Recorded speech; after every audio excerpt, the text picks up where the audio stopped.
This is a Lakeside cylinder phonograph. They were sold by Montgomery Ward in Chicago. It's actually a US phonograph company, Rex, but Montgomery Ward sold it through their stores and called it the Lakeside. It's a 2 and 4 minute machine, meaning that it can play 2 minute cylinders and 4 minute cylinders. In those days, any machine that played 4 minute cylinders would have had a slightly different size stylus because the grooves were smaller. But this machine used one stylus to play both 2 and 4 minutes. So it wasn't ideal for playing cylinders, but it achieved the goal, which was to be able to play 2 and 4 minute cylinders with an economical machine. It's housed in a pretty nice box. I believe a lot of this is empty, that it's not a huge motor in this that you would find, let's say, in an Edison machine.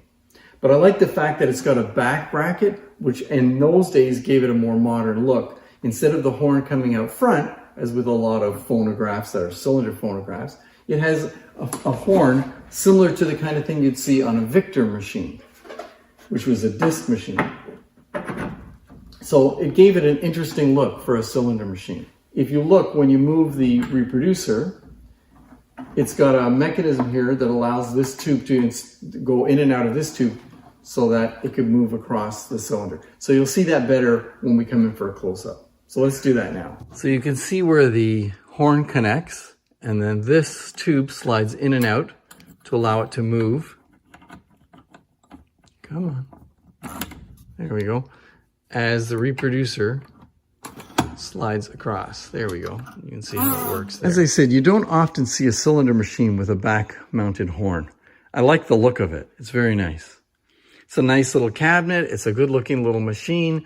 It does look sort of on the cheap side, but that's not a problem because it would have been an inexpensive machine. You can see here, this is where you change from 2 to 4 minutes for the cylinder.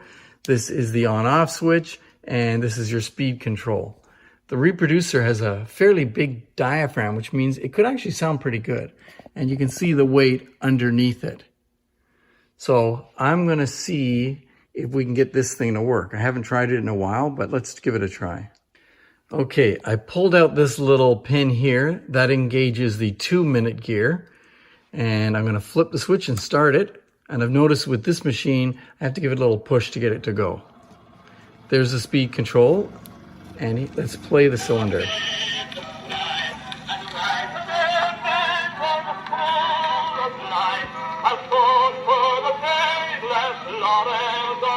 Sounds really good for a little machine like this.